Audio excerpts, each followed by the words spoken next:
दुनिया में सबसे बड़ा धोखा जानते हो कौन सा है? गर्लफ्रेंड ने धोखा दिया या फिर क्लोज फ्रेंड ने धोखा दिया? यह सबसे बड़ा धोखा नहीं है। अपने आप को धोखा देना, यह सबसे बड़ा धोखा है। इसमें तो देखो, स्टूडेंट्स का एग्जांपल लीजिए आप, यूपीएससी एस्पायरेंट्स हैं। देखो, दोस्तों को बेशक कुछ भी कह लें कि पढ़ाई अच्छी चल रही है, लेकिन अंदर से पता होता है क्या वो बेस्ट दे पा रहे हैं एग्जाम के लिए या नहीं दे पा रहे हैं। पीवाईक्यू लगा के समझ में आ जाता है कि अभी फिलहाल सिचुएशन क्या है। समझ रहे हो? खुद को ये बोलना अभी तो बहुत टाइम बचा है, लेकिन जबकि टाइम बहुत कम है एग्जाम होने में, मई यूं ही आ जाएगा, तो ये क्या है? ये सेल्फ डिसेप्शन है। सेल्फ डिसेप्शन के देखो और बहुत सारे एग्जांपल्स हैं। जैसे कोई पर्सन दूसरों के साथ लड़ता है, झगड़ता है, बहुत गुस्सा करता है, लेकिन अंत में उन्हीं को दोष देता है और बोलता है कि तुम्हारी गलती है। कई बार हम हेल्थ के साथ कॉम्प्रोमाइज कर लेते हैं, हेल्थ खराब होती है फिर भी खुद को बोल देते हैं अरे सब ठीक है, कुछ नहीं होगा। प्रोक्रास्टिनेट करते हैं, हेल्थ पे रेलेवेंट एक्शंस नहीं लेते। ये क्या है? ये भी एग्जांपल है सेल्फ डिसेप्शन का। सेल्फ डिसेप्शन को हम कैसे दूर कर सकते हैं? क्रिटिकल थिंकिंग की सहायता से, अवेयरनेस की सहायता से। क्रिटिकल थिंकिंग मतलब थोड़ा सा हम दिमाग लगाएं कि जो हम कर रहे हैं, खुद को धोखा दे रहे हैं, इसका रिजल्ट क्या निकलेगा, क्या इससे कोई फायदा होगा? इससे अच्छा तो ये है ना, रियलिटी को स्वीकार करें और उसके बाद उस पर एक्शन लें। ऐसी क्रिटिकल थिंकिंग डेवलप करके हम खुद को धोखा देने से बच सकते हैं। आप कमेंट बॉक्स में बताइए, आपके माइंड में कोई एग्जांपल याद आ रहा हो सेल्फ डिसेप्शन का, कभी आपने अपने आप को धोखा दिया हो तो आप बताइए। डेट आज की देखो 27 दिसंबर है और हिंदू में आज रेलेवेंट आर्टिकल्स नहीं है, लेकिन 3 टॉपिक्स हम निपटा देंगे। मैंने आपको पहले भी बोल रखा है, मेरा मकसद देखो ये है, आप मेंस का एग्जाम दोगे ना, तब तक आपके सारे मेंस के जो इश्यूज है ना वो कवर हों। न्यूज़पेपर में मतलब ऐसा नहीं है कि हम सिर्फ हिंदू पे डिपेंड करेंगे, हिंदू में आए तो आए, नहीं तो नहीं। नहीं, मेरा मकसद सिर्फ ये है मेंस के सभी करंट इश्यूज को कवर करवाना। उसके लिए चाहे कोई भी न्यूज़पेपर, कोई भी मैगजीन, चाहे कुछ भी देखना पड़े। कई बार आपने देखा भी होगा कि 3-4 दिन पुराना इशू भी मैं कवर कर लेता हूं। क्यों कर लेता हूं? क्योंकि मेरा मकसद ही ये है कि आपका करंट इशू छूटना नहीं चाहिए एग्जाम के लिए। आज 3 इश्यूज हम डिस्कस करेंगे। एक तो देखो इंडियन एक्सप्रेस का सी राजा मोहन का साउथ एशिया से संबंधित, एक फिनटेक से संबंधित, और सबसे लास्ट में हमारे देश में स्पोर्ट्स गवर्नेंस से संबंधित। चलिए डिस्कशन स्टार्ट करते हैं। इसके बाद नेक्स्ट आर्टिकल इंडियन एक्सप्रेस का सी राजा मोहन का है, क्या इंडिया साउथ एशिया लूज कर रहा है? आप जीएस पेपर सेकंड के इस टॉपिक से आर्टिकल को रिलेट कर सकते हो। देखो, इंडिया के आस पड़ोस में इंडिया के अगेंस्ट कुछ भी नेगेटिव होता है ना, जैसे मालदीव में सत्ता चेंज हुई, नए राष्ट्रपति बने, उन्होंने इंडिया को बोल दिया कि आप अपने मिलिट्री पर्सनल यहां से लेकर जाइए। इस प्रकार के इवेंट्स, एंटी इंडिया इवेंट्स जब भी इंडिया के पड़ोसी देशों में होते हैं तो ये डिबेट स्टार्ट हो जाती है कि साउथ एशिया इंडिया के हाथों से निकल रहा है, साउथ एशिया में इंडिया का दबदबा कम हो रहा है। राइटर कहते हैं देखो, इस प्रकार के जो डिबेट्स हैं ना वो सेंटिमेंटल डिबेट्स हैं और ग्राउंड रियलिटी से दूर हैं। क्रिटिसाइज करने वाले लोगों को ये लगता है अगर हमारे neighbours, for example Maldives, Nepal, ये अगर इंडिया के अगेंस्ट जा रहे हैं तो इसमें इंडिया की गलती है, ये इंडिया का फॉल्ट है। इंडिया उन्हें अपने साथ जोड़ के नहीं रख सका, वो चाइना के इन्फ्लुएंस में जा रहे हैं। राइटर कहते हैं ऐसा नहीं है। देखो, हमारे पड़ोसी देशों के साथ हमारे जो रिश्ते हैं ना, उनमें इंटरनल चैलेंजेस हैं, रीजनल चैलेंजेस हैं, डीपली स्ट्रक्चरल चैलेंजेस हैं और एक्सटर्नल फैक्टर्स हैं। आप बोलोगे क्या सर ये भारी भरकम वर्ड्स इस्तेमाल कर लिए, मतलब तो बताओ। मैं आपको एक एक का एग्जाम्पल बताता हूं। स्ट्रक्चरल इश्यूज क्या है पड़ोसी देशों के साथ में? स्ट्रक्चरल इश्यूज देखो ये हैं, अब साउथ एशिया में इंडिया इतना बड़ा देश, ज्योग्राफी इतनी वास्ट, पड़ोसी देश बिल्कुल छोटे छोटे, इंडिया की इकोनॉमी का साइज इतना बड़ा, तो हमारे पड़ोसी देश जो है ना वो थोड़े इंफीरियर फील करते हैं। उनको डर लगता है कि यार इंडिया कहीं इकोनॉमी को खा ना जाए, कहीं बॉर्डर पे कुछ एरियाज को अपने में ना मिला ले, इंडिया कहीं हमारे कल्चरल आइडेंटिटी को खराब ना कर दे। ये डर लगता है हमारे पड़ोसी देशों को। तो ये स्ट्रक्चरल इश्यूज हैं। स्ट्रक्चर ही ऐसा है साउथ एशिया का कि इंडिया का साइज बहुत बड़ा है, तो ऑटोमेटिकली डर पैदा होता है छोटे छोटे पड़ोसी देशों में। अब इसके बाद इंटरनल चैलेंजेस की बात कीजिए। देखो, जब हम अखंड भारत की बात करते हैं ना, तो जाहिर तौर पे हमारे पड़ोसी देशों में डिसेंट आएगा ही आएगा, उनको डर लगेगा ही लगेगा। अगर हमारे देश में, हमारे देश की पॉलिटिक्स में अखंड भारत की बात होती है तो। इसके अलावा जब तमिल इश्यूज को भारत सरकार उठाती है श्रीलंका के सामने, तो श्रीलंका में फिर नाराजगी आएगी ही आएगी। उनको लगेगा कि इंडिया हमारे मामलों में इंटरफेयर कर रहा है। इसके बाद नेक्स्ट है रीजनल चैलेंजेस। रीजनल चैलेंजेस जैसे देखो, चाइना अपना इन्फ्लुएंस इंक्रीज करने की कोशिश कर रहा है साउथ एशिया में, हमारे पड़ोसी देशों में, तो वो चाइना कार्ड प्ले करते हैं। उनको पता है दो एक्टर्स हमें लुभाने की कोशिश कर रहे हैं, एक तरफ इंडिया है, दूसरी तरफ चाइना है, तो वो दोनों से फायदा उठाने की कोशिश करते हैं, इंडिया से भी चाइना से भी। चाइना को डर दिखाते हैं हम इंडिया की साइड चले जाएंगे, आप हमें इन्वेस्ट कीजिए, हमारे देश में फायदा पहुंचाइए। इंडिया को डर दिखाने की कोशिश करते हैं कि हम चाइना की साइड चले जाएंगे, आप हमारे यहां पे इन्वेस्टमेंट कीजिए, हमें फायदा पहुंचाइए, पैसे दीजिए, ग्रांट दीजिए। सबसे लास्ट में है एक्सटर्नल फैक्टर्स। एक्सटर्नल फैक्टर्स का मतलब देखो ये है, पास्ट में ना साउथ एशिया में यूएस और यूएसएसआर जैसे कंट्रीज के बीच में राइवलरी देखने को मिली है साउथ एशिया में अपना दबदबा इस्टेब्लिश करने के लिए। यूएसए ने सपोर्ट किया पाकिस्तान को और यूएसएसआर के साथ इंडिया की फ्रेंडशिप ट्रीटी साइन हुई। तो साउथ एशिया में भी वो देश जो यूएसएसआर को पसंद करते थे वो इंडिया की साइड आए, जो यूएसए को पसंद करते थे वो यूएसए की साइड गए। तो ये वो रीजन्स हैं। अब आपको एग्जांपल्स की सहायता से मैंने बताया सब कुछ कि इंटरनल प्रॉब्लम्स हैं, कुछ रीजनल चैलेंजेस हैं, डीपली स्ट्रक्चरल चैलेंजेस हैं और एक्सटर्नल फैक्टर्स भी रिस्पॉन्सिबल हैं जिसकी वजह से इंडिया के रिश्ते कई बार पड़ोसी देशों के साथ अच्छे नहीं होते। राइटर एक बात ये कहते हैं, देखो हमें ना ब्रिटिश राज वाले इल्यूजन से ऊपर उठना होगा। जब ब्रिटिशर्स का रूल था ना, उन्होंने क्या किया, पूरे साउथ एशिया को एकजुट किया। साउथ एशिया को एकजुट किया। उस समय जो ये पड़ोसी देश थे ना, फॉर एग्जाम्पल बर्मा, श्रीलंका, ये सब ना ब्रिटिश इंडिया के प्रोटेक्टोरेट हुआ करते थे। प्रोटेक्टोरेट समझते हो? जैसे आजादी के बाद भूटान इंडिया का प्रोटेक्टोरेट था। भूटान की फॉरेन पॉलिसी, डिफेंस, ये सब इंडिया को देखना था। इवन 1975 में हमने सिक्किम को इंटीग्रेट किया, उससे पहले सिक्किम इंडिया का प्रोटेक्टोरेट स्टेट था। सिक्किम के डिफेंस, फॉरेन पॉलिसी, ये सब इंडिया ही देखता था। तो उसी प्रकार से आजादी से पहले श्रीलंका, बर्मा, ये सब ना ब्रिटिश इंडिया के ही प्रोटेक्टोरेट या फिर बफर स्टेट हुआ करते थे। अब देखो, लेकिन आज के समय में हालात जो है ना वो चेंज हो चुके हैं। ब्रिटिश इंडिया की जैसे ग्रिप थी ना साउथ एशिया पर, वैसी ग्रिप देखो आज के समय में भारत की नहीं हो सकती। आज के समय में श्रीलंका, नेपाल, म्यांमार, ये सब इंडिपेंडेंट कंट्रीज हैं, सोवरेन कंट्रीज हैं ये। और उससे भी ज्यादा जो पार्टीशंस हुए ना साउथ एशिया में विभिन्न देशों के, वो पार्टीशंस देखो कई बार धर्म के नाम पे हुए, बहुत खून खराबा हुआ बंटवारों के दौरान। तो ना वो जो यादें हैं ना पार्टीशन की, वो आज भी ताजा है। वो पूरी तरह से इन देशों के द्वारा भुलाई नहीं गई हैं। कितनी ही चिकनी चुपड़े बातें की जाएं कि रीजनल कोऑपरेशन करो, मिलके काम करेंगे, फायदा होगा, हमारी तो सिविलाइजेशन भी सेम है, हिस्ट्री भी सेम है, लेकिन देखो ये सब चीजें ना ओवरकम नहीं कर पाती पार्टीशन की कड़वाहट को। पार्टीशन की कड़वाहट ज्यादा मजबूत है। आप पाकिस्तान का एग्जांपल ले लीजिए। पाकिस्तान कश्मीर के क्वेश्चन को आज भी पार्टीशन का एक अधूरा एजेंडा मानता है।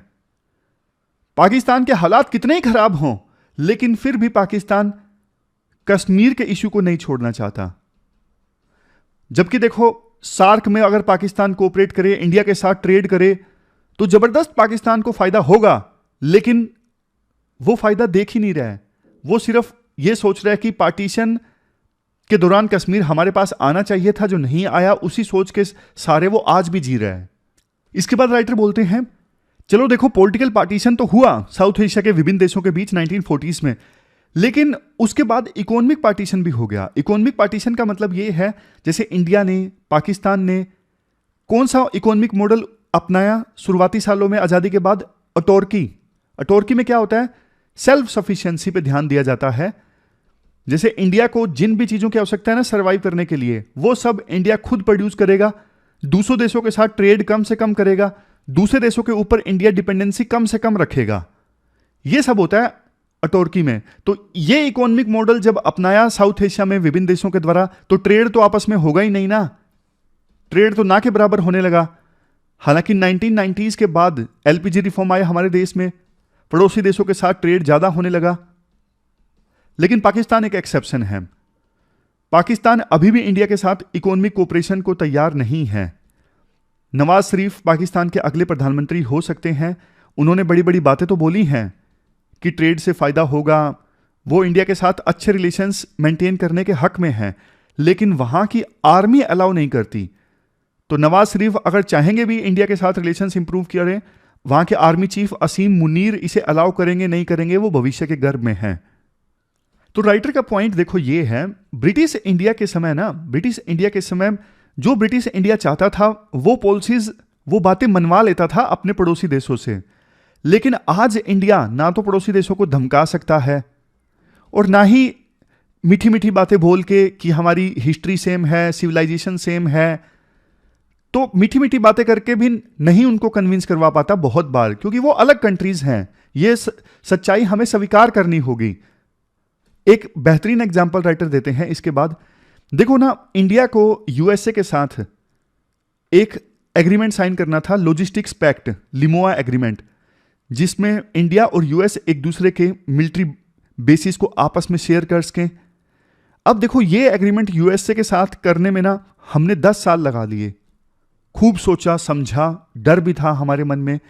जब इंडिया 140 करोड़ लोगों का देश, इतनी मजबूत डेमोक्रेसी, वो यूएसए के साथ मिलिट्री एग्रीमेंट साइन करने में हिचकिचा रहा था, तो हमारे पड़ोसी देश मालदीव जैसे छोटे छोटे देश, वो देखो इंडिया के साथ डिफेंस पैक्ट करने में क्यों नहीं घबराएंगे।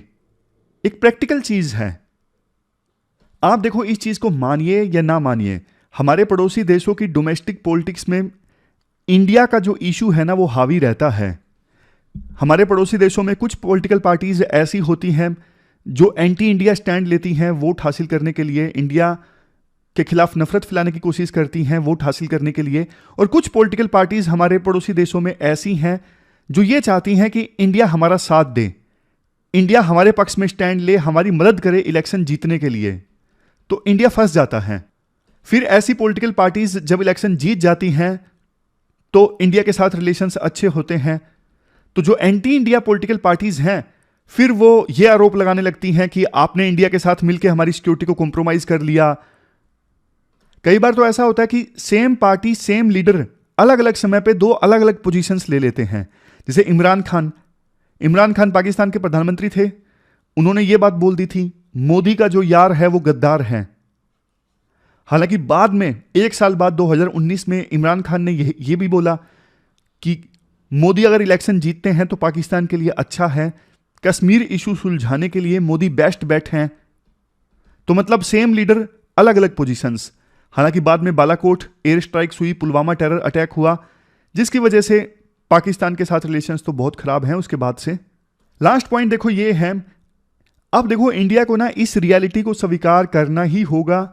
चाइना जो कई सारे हमारे पड़ोसी देशों का भी पड़ोसी देश है, अब चाइना का जो स्फीयर ऑफ इन्फ्लुएंस है ना साउथ एशिया में इंक्रीज होगा आने वाले समय में। वर्ल्ड का 2nd largest economic and military power है। आप इसको साउथ एशिया में और ज्यादा पावरफुल होने से रोक नहीं सकते। हाँ, इतना जरूर है लाइक माइंडेड कंट्रीज के साथ मिलके आप इस चीज को मिनिमाइज कर सकते हो। जैसे जापान, यूएसए जैसे देशों के साथ मिलके चाइना के बढ़ते इन्फ्लुएंस को आप काउंटर कर सकते हो, लेकिन एक लिमिट तक। और देखो ऐसा नहीं है कि चाइना एकमात्र देश है जो साउथ एशिया में अपना इन्फ्लुएंस इंक्रीज करने की कोशिश कर रहा है। और बहुत सारे कंट्रीज जैसे देखो Qatar, Saudi Arabia, Turkey, UAE middle powers हैं। ये भी धीरे धीरे इकोनॉमिकली मजबूत हो रहे हैं। इन देशों की मिलिट्री कैपेबिलिटीज बढ़ रही हैं। तो ये देश भी साउथ एशिया में अपना इन्फ्लुएंस इंक्रीज करने की कोशिश कर रहे हैं साउथ एशिया के कंट्रीज के साथ कोऑपरेट करके। लास्ट में 2 पॉइंट्स आते हैं। आज के समय में देखो साउथ एशिया में ना 2 फ्रंटियर ऐसे हैं जहां पे स्ट्रेस है। एक तो अफगानिस्तान और पाकिस्तान के बॉर्डर पे टेंशंस रहती हैं। पाकिस्तान का दाव तालिबान को सपोर्ट करने का बिल्कुल उल्टा पड़ गया। पाकिस्तान के साथ अफगानिस्तान का जो बॉर्डर लगता है ना वहां पे टेररिज्म बहुत ज्यादा बढ़ गया है। बलूचिस्तान में काफी स्ट्रेस है, टेंशंस हैं आजादी को लेके। और दूसरा देखो हमारे ईस्ट में म्यांमार में आज के समय में काफी स्ट्रेस है। बहुत सारी मिलिट्री आउटपोस्ट पर कब्जा कर लिया रिबल ग्रुप्स ने। वहां पर मिलिट्री का कब्जा है और रिबल ग्रुप्स ने भी हथियार उठा रखे हैं। वो मिलिट्री के रूल को खत्म करना चाहते हैं, डेमोक्रेसी लाना चाहते हैं। और सबसे लास्ट पॉइंट ये है, देखो रीजन्स ना स्टेटिक नहीं रहते, समय के हिसाब से चेंज होता रहता है। 20वीं शताब्दी में जैसा साउथ एशिया था ना, आज वैसा साउथ एशिया नहीं है।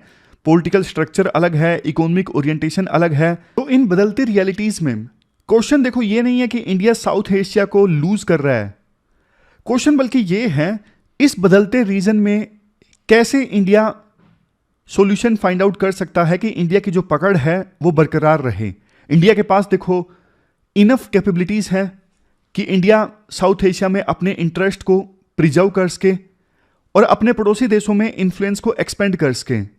लेकिन देखो ये इंडिया तभी कर सकता है जब इंडिया पुराने साउथ एशिया की सोच को छोड़ दे। पुराना साउथ एशिया अलग था, आज का साउथ एशिया अलग है। नए साउथ एशिया के साथ इंडिया को स्टेप्स लेने होंगे, अपने एक्शंस लेने होंगे। तो ये पूरा आर्टिकल हमने डिस्कस किया सी राजा मोहन का। इसके बाद देखो नेक्स्ट आर्टिकल हमारे देश में स्पोर्ट्स गवर्नेंस से संबंधित है। आप जीएस पेपर 2 के इस टॉपिक से आर्टिकल को रिलेट कर सकते हो। कंटेक्स्ट देखो ये है, रेसलिंग फेडरेशन ऑफ इंडिया के इलेक्शंस हुए और पुराने जो चीफ थे ना ब्रजभूषण शर्मा, इन्हीं के कोई करीबी फिर से चेयरमैन बन गए, जिसको लेके रेसलर साक्षी मलिक ने यह कहा कि मैं रेसलिंग छोड़ रही हूं और बजरंग पूनिया ने अपना अवार्ड वापस कर दिया। तो उसके बाद सरकार ने एक्शन लेते हुए रेसलिंग फेडरेशन ऑफ इंडिया को सस्पेंड कर दिया और फिलहाल के लिए इंडियन ओलंपिक एसोसिएशन को कहा कि आप रेसलिंग फेडरेशन ऑफ इंडिया के डे टू डे अफेयर्स को मैनेज कीजिए तब तक जब तक कि नया इलेक्शन नहीं हो जाता रेसलिंग फेडरेशन ऑफ इंडिया का। तो ये तो देखो कंटेक्स्ट है। हमारे देश में ना ministry of youth affairs and sports है।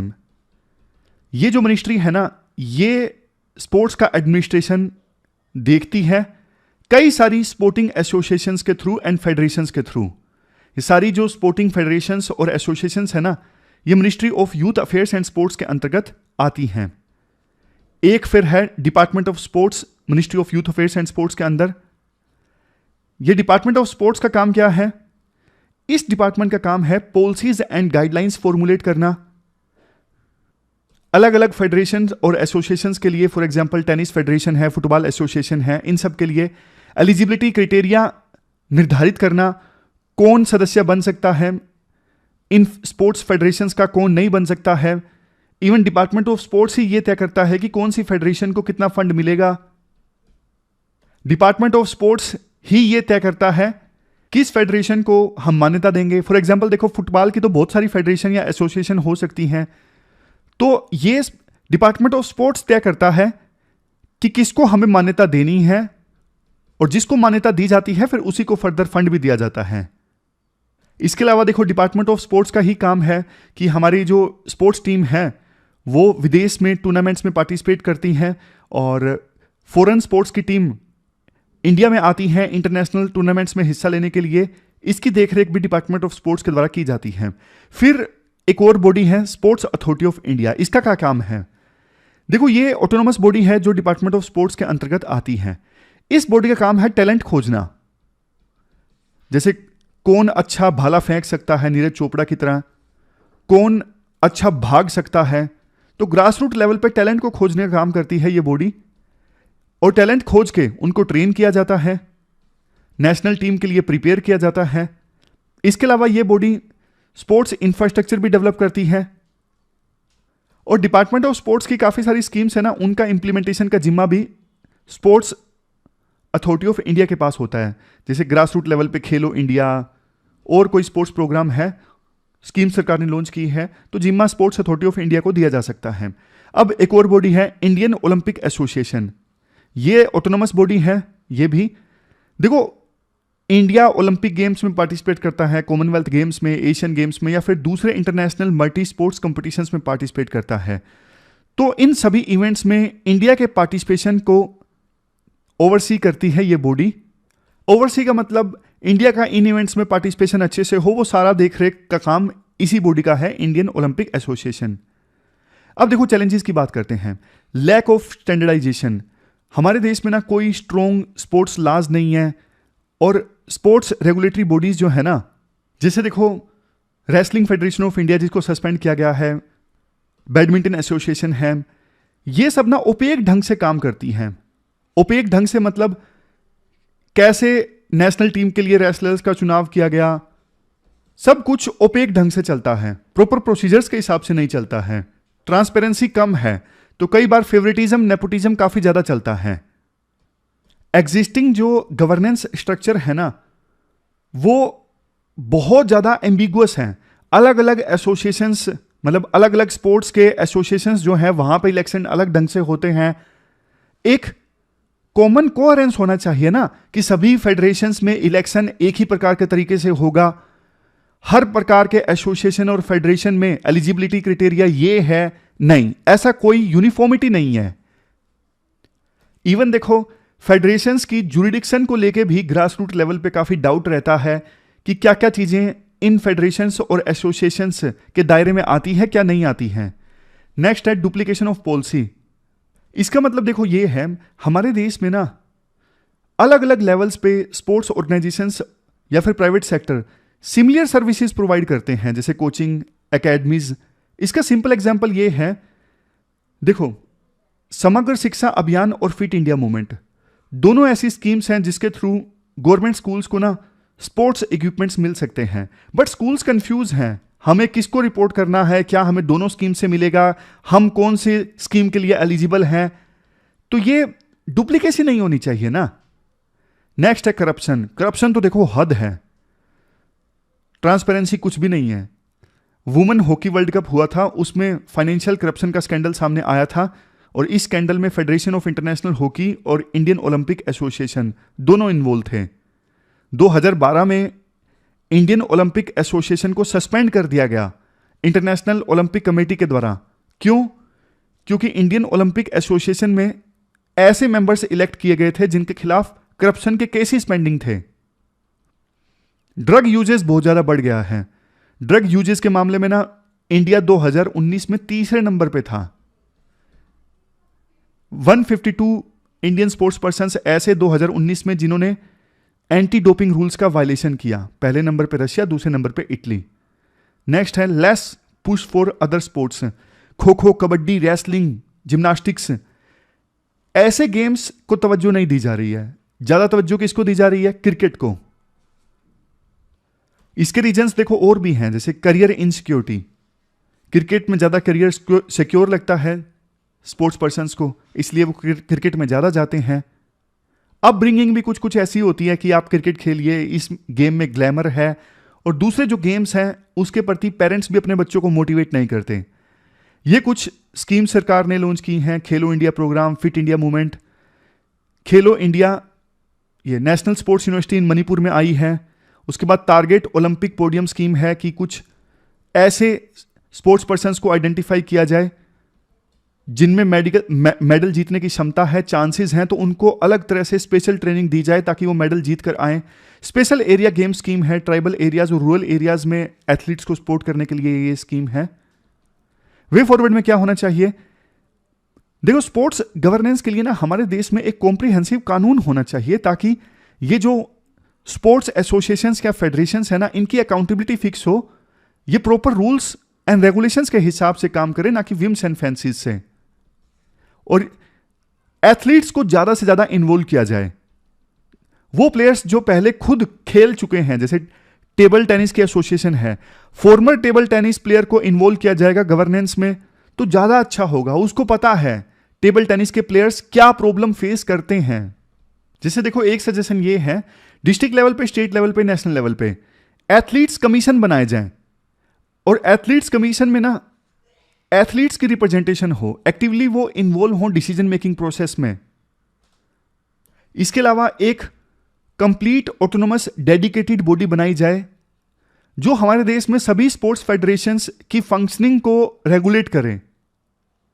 कई बार देखो डिपार्टमेंट ऑफ स्पोर्ट्स ध्यान नहीं दे पाता, तो डिपार्टमेंट ऑफ स्पोर्ट्स के अंदर एक डेडिकेटेड बॉडी होगी जिसका काम ही होगा सिर्फ और सिर्फ आपको अलग अलग फेडरेशंस और एसोसिएशंस की वर्किंग को ओवरसाइट करना है, तो फिर वो बॉडी शायद अच्छे से काम कर सकेगी। ऐसा सजेशन है।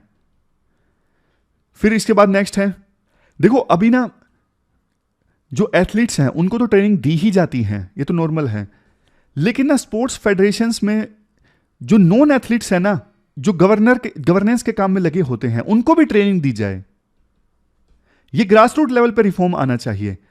डिस्ट्रिक्ट लेवल पे या स्टेट लेवल पे जो स्पोर्ट्स बॉडीज है ना, उनको रिस्ट्रक्चर किया जाए। जैसे एक एग्जांपल दिया जाता है ऑल इंडिया चेस फेडरेशन का। इस बॉडी ने अच्छा काम किया, इन्होंने ना अपना वर्किंग कैलेंडर बहुत बढ़िया ढंग से डिसाइड किया और पब्लिकली रिलीज कर दिया। उसके बाद जितने भी रजिस्टर्ड प्लेयर्स हैं ना, उनका डिटेल्ड डेटाबेस इन्होंने पब्लिक में रख दिया। तो इस प्रकार के काम बाकी स्पोर्ट्स फेडरेशन क्यों नहीं कर सकते? इसके बाद नेक्स्ट है gender parity in sports. Gender parity होनी चाहिए। वुमेन एथलीट्स को, वुमेन स्पोर्ट्स पर्सन को भी उतना ही पे मिले जितना मेन को मिलता है। ऐसा ना हो कि जैसे चक दे इंडिया मूवी में दिखाया था, वुमेन हॉकी टीम को इंफ्रास्ट्रक्चर नहीं प्रोवाइड हुआ था, मैन हॉकी टीम को हुआ था। तो ये सब डिस्क्रिमिनेशन नहीं होना चाहिए, जेंडर पैरिटी होनी चाहिए स्पोर्ट्स में। नेक्स्ट है स्पोर्ट्स अवेयरनेस। देखो, स्पोर्ट्स को एज ए करियर चूज कर सकें छोटे बच्चे, उसके लिए अवेयरनेस आनी चाहिए। और सरकार ना ये भी ख्याल रखे कि जो स्पोर्ट्स में बहुत आगे नहीं जा पाते हैं, कम से कम उनका करियर तो बन जाए स्पोर्ट्स में। करियर बनने का मतलब देखो ये नहीं है कि वो मेडल जीते तो जीते, बाकी फिर कमाने के लिए पैसे बिल्कुल भी नहीं है, ऐसा नहीं होना चाहिए। कम से कम वो इनफ अपना जीवन याचिका कमा सकें, ऐसा प्रोविजन होना चाहिए। फॉर एग्जाम्पल कोचिंग का काम या फिर स्पोर्ट्स फेडरेशन में कुछ काम, जो भी हो, मतलब जिन्होंने स्पोर्ट्स को अपना करियर चूज किया है तो उनके लिए जॉब्स की अपॉर्चुनिटीज होनी चाहिए। लास्ट में राइटर बोलते हैं, अगर देखो ट्रस्ट पैदा करना है ना, तो इमीडिएट करेक्टिव एक्शन लेने होंगे, तभी स्पोर्ट्स पर्संस का ट्रस्ट जगेगा, तभी जनता का ट्रस्ट जगेगा, तभी स्पोर्ट्स ऑर्गेनाइजेशंस की गवर्नेंस जो है हमारे देश में इंप्रूव होगी। तो ये पूरा आर्टिकल हमने डिस्कस किया, चलते हैं आगे। अब देखो आखिरी जो आर्टिकल है वो हमारे देश में फिनटेक सेक्टर से संबंधित है। अभी ना आरबीआई ने कुछ डायरेक्शंस जारी की बैंक्स और एनबीएफसीज को। एग्जाम्पल की सहायता से बताता हूं क्या गाइडलाइंस आरबीआई ने जारी की है। जैसे देखो एग्जाम्पल ये है, मान लीजिए आपके पास ना एक पिगी बैंक है, उस पिगी बैंक से आप लोन देते हो अपने दोस्तों को। तो पहले ना आपके पिगी बैंक में मान लीजिए 100 रुपए थे, तो 100 रुपए आपके पिगी बैंक में है और 100 रुपए का ही आप लोन दे सकते थे अपने दोस्तों को। लेकिन ना अब आपके पापा ने आपको बोल दिया कि नहीं, ऐसा नहीं, अगर आपके पिगी बैंक में जब 125 रुपए होंगे तभी आप 100 रुपए का लोन दे सकते हो, पूरे का पूरा लोन नहीं देना। 125 रुपए जब इकट्ठे होंगे तो उसमें से 100 निकाल के लोन दे दो आप। सेम चीज आरबीआई ने बैंकों को और एनबीएफसी को बोली है कि आप जितने पैसे हैं सारे का सारा लोन मत दीजिए। आपके पास फॉर एग्जांपल डिपॉजिट 1250 करोड़ का है, तो उसमें से आप 1000 करोड़ रुपए लोन के लिए दे सकते हो। अब इसका नुकसान ये होगा, जो ये फिनटेक कंपनीज है ना, ये इंटरेस्ट रेट इंक्रीज करेंगी बोरोअर्स के लिए। इंटरेस्ट रेट इंक्रीज करेंगी तो बोरोअर्स को लोन लेना महंगा हो जाएगा। इवन बैंक्स को और एनबीएफसीज को मार्केट से भी लोन उठाना पड़ सकता है आरबीआई के इस रूल के बाद में। अब देखो क्वेश्चन ये उठता है कि फिनटेक्स होती क्या है। फिनटेक में देखो दो वर्ड्स हैं, फाइनेंशियल और टेक्नोलॉजी, दो वर्ड से मिलकर बना है फिनटेक। मतलब वो बिजनेसेस जिसमें टेक्नोलॉजी का इस्तेमाल किया जाता है फाइनेंशियल सर्विसेज को ऑटोमेट करने के लिए या फिर फाइनेंशियल प्रोसेसेस को ऑटोमेट करने के लिए। सबसे बढ़िया एग्जांपल है पेटीएम। पेटीएम किस प्रकार से देखो टेक्नोलॉजी की सहायता से फाइनेंशियल सर्विसेज प्रोवाइड कर रहा है। भारत पे है और बहुत सारे स्टार्टअप्स हैं जो फाइनेंशियल सर्विसेज प्रोवाइड करने के लिए टेक्नोलॉजी का इस्तेमाल कर रहे हैं। ये सब एग्जांपल है किसके? फिनटेक के। फिनटेक में ये सारी चीजें आप एग्जांपल के तौर पे मान लीजिए, जैसे लेंडिंग है, क्रेड है, CRED personal loan, business loan, ये सब देता है। क्रेडिट कार्ड वाली कंपनी है ना क्रेड, पहले तो बहुत ऐड आया करते थे इसके। इंश्योरेंस है, जैसे एको है, एको के बहुत ऐड आते हैं, इंश्योरेंस प्रोवाइड करती है ये कंपनी। इन्वेस्टमेंट जैसे ग्रो है, यूट्यूब पे इनकी ऐड आती रहती है, ग्रो, अपस्टॉक, जीरोधा, ये डिजिटल इन्वेस्टमेंट करवाती है। मतलब फाइनेंशियल सर्विसेज प्रोवाइड करना टेक्नोलॉजी की सहायता से, फाइनेंशियल सर्विसेज को ऑटोमेट करना। इसके बाद देखो आप फिनटेक के इंडिया में सिग्निफिकेंस देख लीजिए। पूरे वर्ल्ड में जितनी फिनटेक कंपनीज है ना, तीसरे नंबर पे सबसे ज्यादा इंडिया में ही हैं। मोर देन 9,000 फिनटेक्स हैं हमारे देश में। और इंडिया के स्टार्टअप्स को जितनी फंडिंग मिली है ना, 14% शेयर तो इन्हीं फिनटेक्स का है। नेक्स्ट है एडोप्शन रेट, मतलब फिनटेक कंपनीज की सर्विसेज को यूज करने वाले लोगों की संख्या बहुत ज्यादा है। ग्लोबल एवरेज है 64%, बट हमारे देश में फिनटेक कंपनीज का जो एडोप्शन रेट है वो 87% है। डिजिटल ट्रांजैक्शंस, देखो हमारे देश में जितनी डिजिटल पेमेंट ट्रांजैक्शंस हो रही है ना, 70% तो 2022 में इन्हीं फिनटेक कंपनीज के थ्रू हुई हैं। फाइनेंशियल इंक्लूजन को और ज्यादा बढ़ावा दे रहे हैं फिनटेक कंपनीज। 10 मिलियन से ज्यादा लोग और छोटे छोटे बिजनेसेस हैं जिन्होंने सेविंग अकाउंट्स को एक्सेस किया, इंश्योरेंस को एक्सेस किया, इन्वेस्टमेंट ऑप्शंस को एक्सेस किया, मोबाइल बेस्ड सर्विसेज और डिजिटल प्लेटफॉर्म से। एडल्ट पॉपुलेशन जिनके पास में बैंक अकाउंट है, अब इनकी संख्या 53% से बढ़ के 78% हो चुकी है। लैंडिंग प्रोसेस डेमोक्रेटाइज हो गई है। आज के समय में देखो peer to peer lending platforms भी काफी इमर्ज होके आ रहे हैं। जैसे 2 पर्सन्स है, महेश सुरेश, महेश को लोन देना है, सुरेश को लेना है, आपस में वो लोन ले दे सकते हैं। ऐसे ऐसे प्लेटफॉर्म्स भी आ गए हैं। तो लैंडिंग जो प्रोसेसेस है ना, वो भी डेमोक्रेटाइज हो गई हैं। Next, rise in public investment. इन फिनटेक्स की वजह से लोग अब स्टॉक मार्केट में, म्यूचुअल फंड्स में ज्यादा इन्वेस्ट करने लगे हैं। अब देखो सरकार ने क्या क्या स्टेप्स लिए हैं फिनटेक्स को सपोर्ट करने के लिए। सरकार ने जैम ट्रिनिटी पे काफी फोकस किया है। जैम मतलब जन धन योजना, आधार, मोबाइल कनेक्टिविटी। इन 3 चीजों ने तो एक प्रकार से रेवोल्यूशन सा ला दिया है। फोन पे हम कितना कुछ ऑर्डर कर पाते हैं आज के समय में, सरकार की स्कीम्स का लाभ फोन पे मिल जाता है। सीधा मोबाइल फोन में खाते में पैसे आ गए, इसका मैसेज आ जाता है। बहुत सारा फायदा है। इंडिया स्टैक, इंडिया स्टैक मतलब जैसे आपको एग्जांपल देता हूं। अब जैसे देखो एग्जांपल ये है, अलग अलग कोचिंग इंस्टीट्यूट्स को ना कोचिंग देने के लिए एप्लीकेशन बनवानी है, तो सरकार बोले कि ना हर एक कोचिंग इंस्टीट्यूट को स्क्रैच से एप्लीकेशन बनाने की आवश्यकता नहीं पड़ेगी। कुछ कोड मैं आपको बना बनाया दे देता हूं, कुछ बिल्डिंग ब्लॉक्स ऐसे आपको दे देता हूं सभी कोचिंग इंस्टीट्यूट्स को, कि सबको ना बेसिक स्क्रैच से काम नहीं करना पड़ेगा।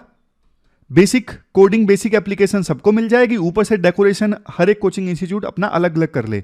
वही है देखो इंडियन स्टैक, कि ना सरकार फिनटेक कंपनीज को यह बोलती है कि कुछ बना बनाया काम मैं आपको दे देते हूं। जैसे आधार वालों का डेटा एक जगह है, उनका ऑथेंटिकेशन है, तो इससे ना आपका बहुत ज्यादा मेहनत और बहुत ज्यादा समय आपका बच जाएगा। तो ये इंडिया स्टैक है जिससे काम आसान हो जाता है कंपनीज का। फिर यूपीआई रेवोल्यूशन के बारे में आप सबको पता है। डिजिटल रुपी आया है, सेंट्रल बैंक डिजिटल करेंसी। ये डिजिटल रुपी है, कैश का इलेक्ट्रॉनिक वर्जन है। ओएनडीसी है, ओएनडीसी मतलब छोटे छोटे दुकानदार जो अपना सामान ऑनलाइन बेचना चाहते हैं, डिलीवर करवाना चाहते हैं, उनके लिए ये प्लेटफॉर्म है, open network for digital commerce, ताकि वो अमेजोन और फ्लिपकार्ट से कंपटीशन में पीछे ना रह जाएं। उसके बाद नेक्स्ट है ओपन क्रेडिट इनेबलमेंट नेटवर्क। अब जैसे देखो हम लोन लेने के लिए जाते हैं, बड़े बड़े बैंक तो हमारी क्रेडिट हिस्ट्री खंगाल सकते हैं, लेकिन छोटे छोटे कोऑपरेटिव बैंक हैं, उनको पता नहीं लगता कि सामने वाला जो लोन मांग रहा है उसकी क्रेडिट हिस्ट्री क्या है। तो ये जो ओपन क्रेडिट इनेबलमेंट नेटवर्क है ना, ये क्या करेगा, सभी लोगों की, हमारे देश में जितनी भी जनता है ना, सभी की क्रेडिट हिस्ट्री को एक जगह पे लेके जाएगा, और जो लोन लेने के इच्छुक हैं उनका भी डेटा होगा, ताकि ना छोटे छोटे प्लेयर्स भी इस नेटवर्क को एक्सेस करके जो भी उनके पास लोन मांगने जा रहे हैं ना, उनकी प्रीवियस हिस्ट्री का पता लगा सकें। तो इससे छोटे छोटे प्लेयर्स भी, उनको भी लोन देना आसान हो जाएगा। इसके बाद नेक्स्ट है national centre for financial education. ये तो अवेयर करने के लिए है, फाइनेंशियल एजुकेशन को प्रमोट करने के लिए देश की सभी जनता को। चैलेंजेस क्या क्या है, साइबर अटैक्स का खतरा है, रेगुलेटरी इश्यूज हैं। इतना बड़ा फिनटेक सेक्टर है, लेकिन रेगुलेट करने के लिए कोई एक अम्ब्रेला लेजिस्लेशन यानी बड़ा कॉम्प्रिहेंसिव कानून नहीं है।